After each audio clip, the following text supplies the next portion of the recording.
let's just see. I want to see what happens if I go from a dead stop. Can it move?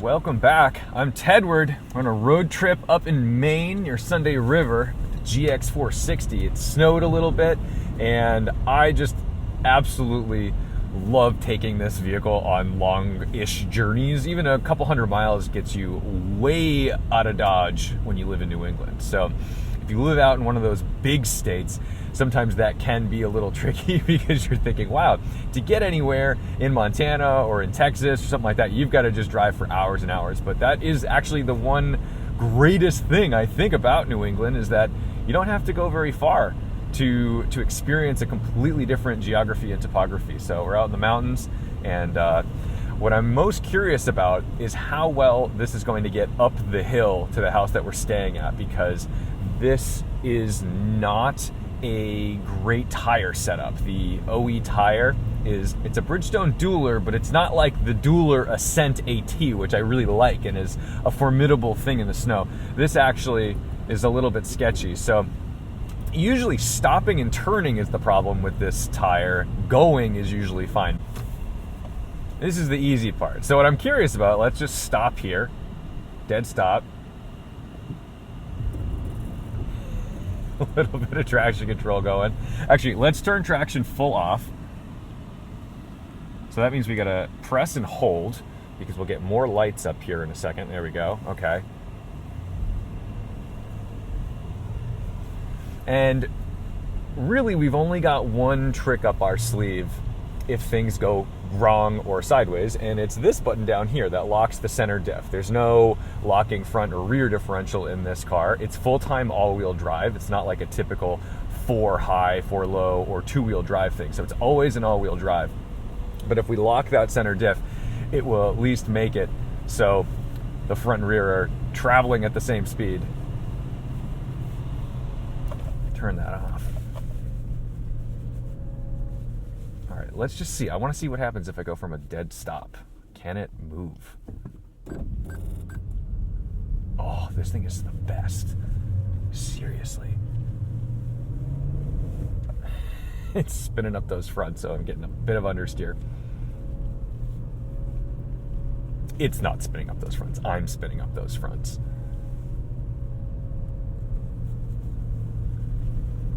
Yeah, this is easy stuff. Oh my goodness. The Civic on the Blizzaks would probably do fine here too. All right, so let's just see what this does. Figuring it out. I want to see what it does when we lock that center diff, though. Just the entertainment factor. I never get to do this. It's blinking. It's blinking.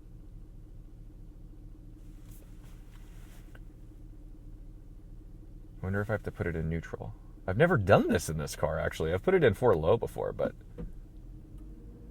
there it is. Okay.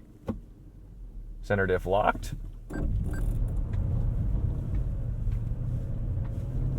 Oh, now it's a little more drifty. Sending a lot of power to those. Oh, yeah. Dude, this is awesome. Absolutely thrilled.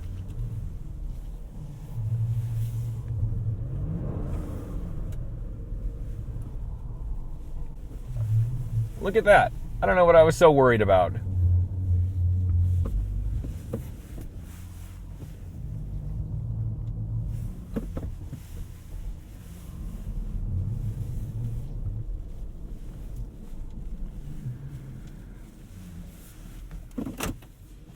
Time and time again, this Lexus has just proven to be a sanctuary for road trips. I don't ever feel concerned for pretty much any terrain that's going to get thrown at me. And I know that we're not going way off grid and doing wild camping trips in the wilderness, but it can be as simple as getting to the house to go skiing where there's a nasty driveway you didn't see coming, or maybe wasn't communicated on the Airbnb. That really stops you in your tracks. And if you're with you and your family or a bunch of people, that can be a real deal breaker if it's a half-mile driveway that you've got to ditch the car at the bottom and drag up all your stuff.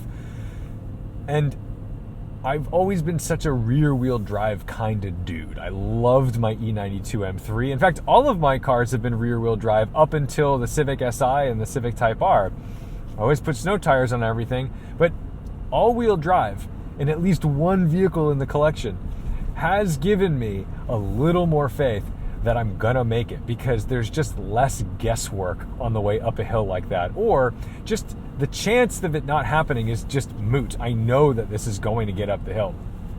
Not to mention, if I was to get stuck somewhere, let's say there's a big snow squall, let's say there's a big accident that actually shuts down the highway in the middle of a snowstorm. Ooh, I'm gonna turn on the heating steering wheel. I like that. It got my heated seat going. Knowing that if I've got blankets and hats and stuff in this car, like, I can sleep in it. I don't mind that idea. I know that I can survive in this car. That's not something that I really felt in any other car I've owned. And that would have always felt a little sketchy if I had to do that. The only downside really is the fuel economy, because I probably get 19, maybe if I'm being really good and it's a slightly descent happy road trip, then maybe I'll get 20, even 21, but you can assume it's 19. So you're gonna pay for that for sure. So that's the trade-off. And I suppose you could say in a more modern, less insane SUV, you could get 24 miles per gallon out of something a little less extreme than this, maybe without a V8, maybe a hybrid, maybe, you know, a boosted 4 or 6 cylinder. But typically, those fuel economy numbers that you get out of some of those vehicles aren't actually real. I mean, we saw pretty high fuel economy projections on the last 4Runner I tested, and that's the new 4-cylinder turbo hybrid. And frankly, that was not getting 24, 25 miles per gallon. I think we were getting like 13 or 14 in the real world. Now, we were being a little abusive, so I'm not saying that that's exactly what it's going to get for you, but I am saying that it probably isn't getting much better than this V8, and I definitely trust the maintenance schedule and reliability of a GX460 over a new 4Runner.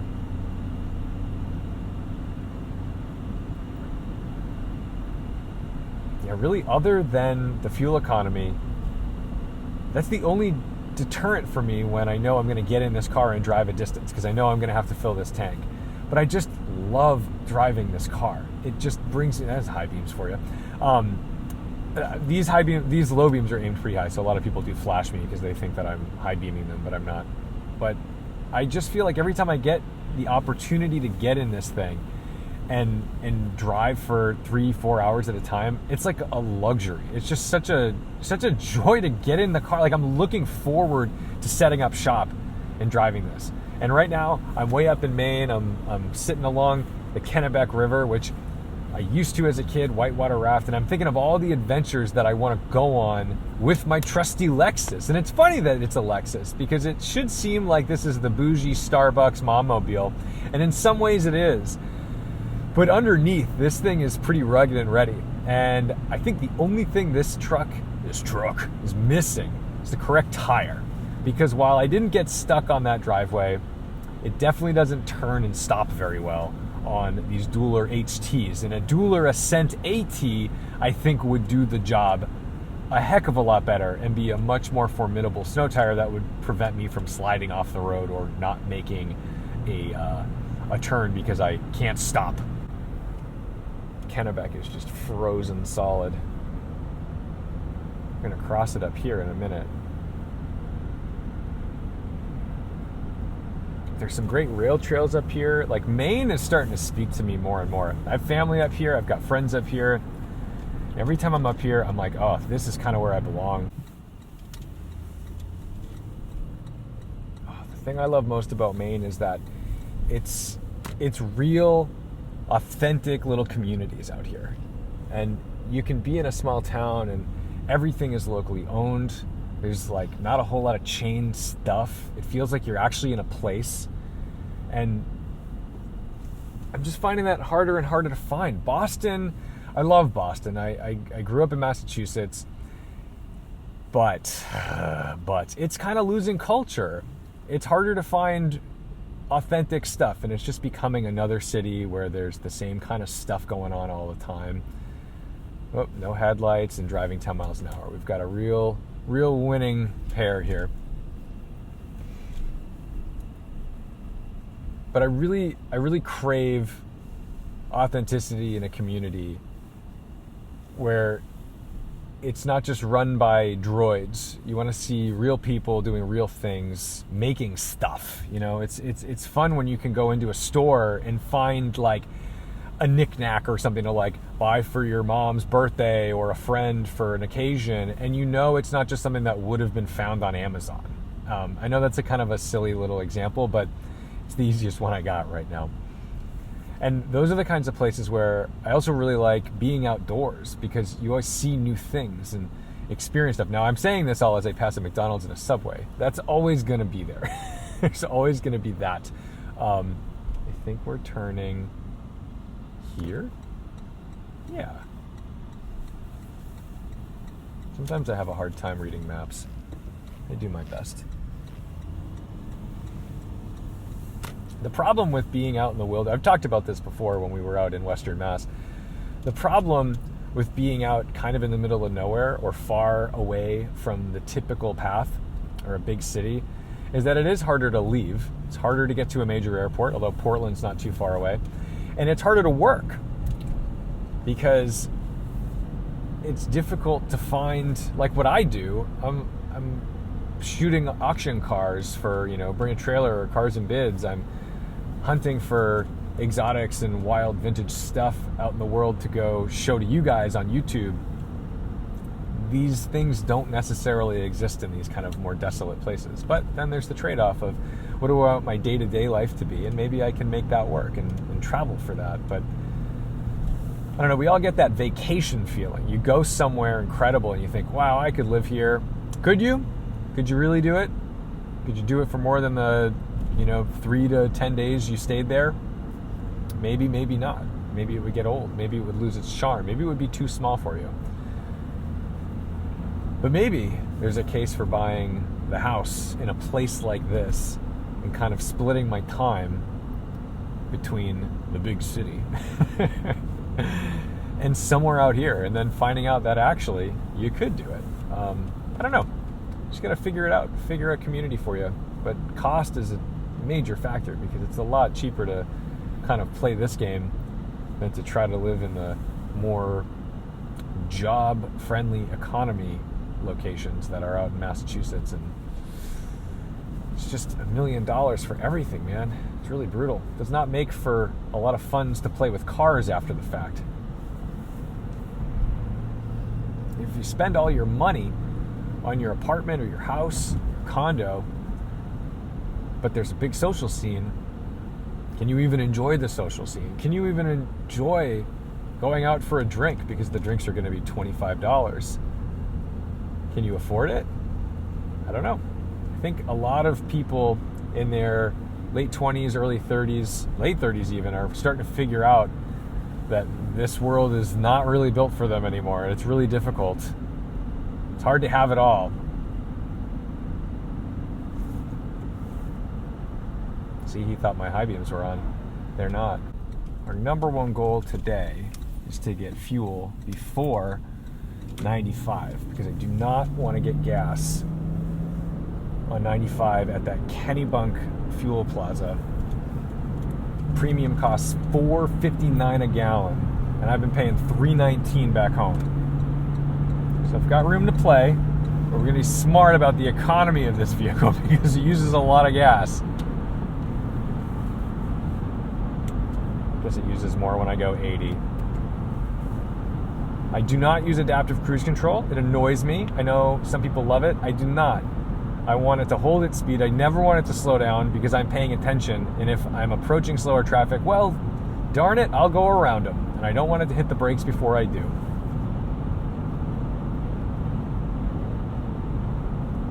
Beautiful 70 mile an hour speed limits in Maine. We respect it. We appreciate it.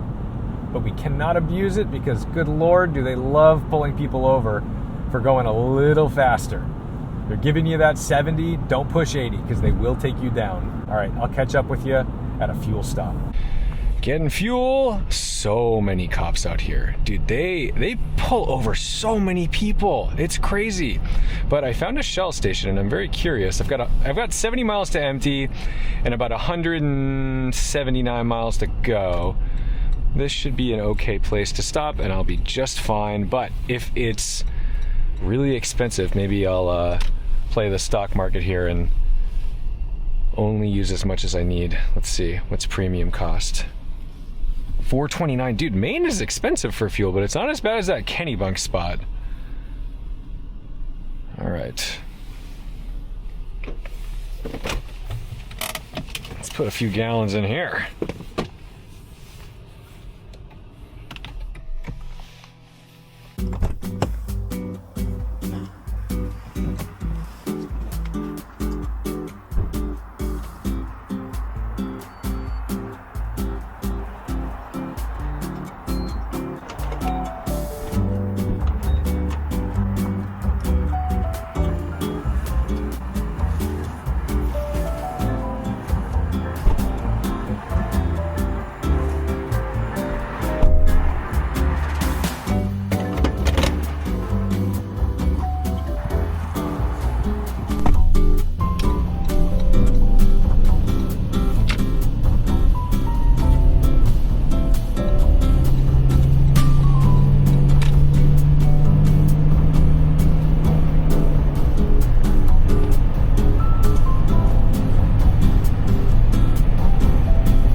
Sign.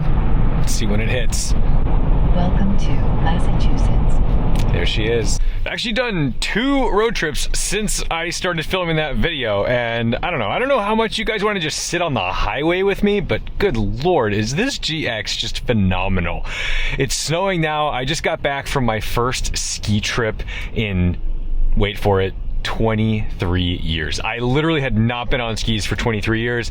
I rented some skis from a local place, and because I didn't want to get them at the mountain, this place has really good boots and stuff, so I was like, all right, that'll be the ticket.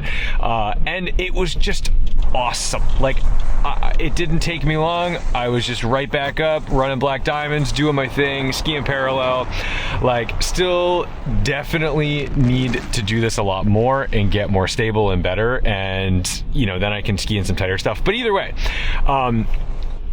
one of the things I love about having kind of a big SUV like the GX is that I never have to think twice about how to get stuff places, whether it's bikes or skis or any equipment really, because as much as I love driving my small cars and I want to have smaller cars, they're not all as capable. And I also, you know, I don't mind throwing stuff in here. I'm not so preservative about this interior, whereas like, yeah, my M5 doesn't have fold down seats, but it does have a ski pass.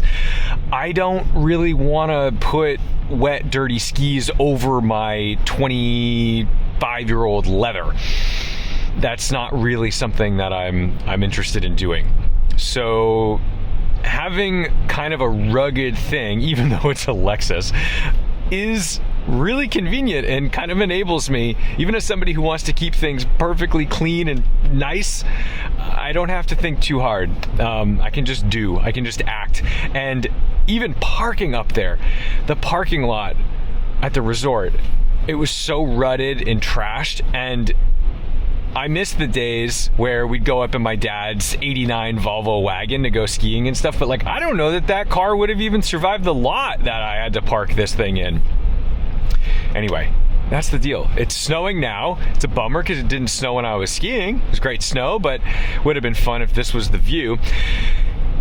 And I'm gonna go take this thing back. And you know, since we started this video, I think I was somewhere at 26,000 miles. Now I'm at over 27,000 miles, and boy, it is just about due for another 5,000 mile oil change.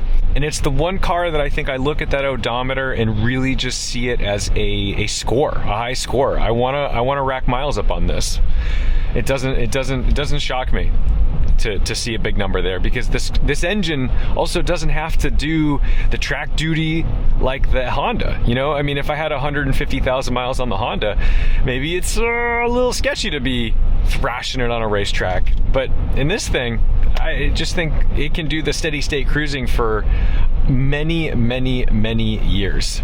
Anyway, thank you guys so much for watching, liking, commenting, and subscribing. Let me know what kind of road trip videos you want to see. I want to go places. And if you guys have cars in wild places that are worth road tripping from Massachusetts to, well, you let me know, because maybe we'll make it happen. We'll do some more passenger reviews. Like, you guys love that Honda CRZ video with my friend Dana, and that was fun to be able to have somebody who's knowledgeable about the car sit shotgun, and then I get to just focus on driving and describing. Anyway, don't forget to respect the drive, and I'll see you in the next one.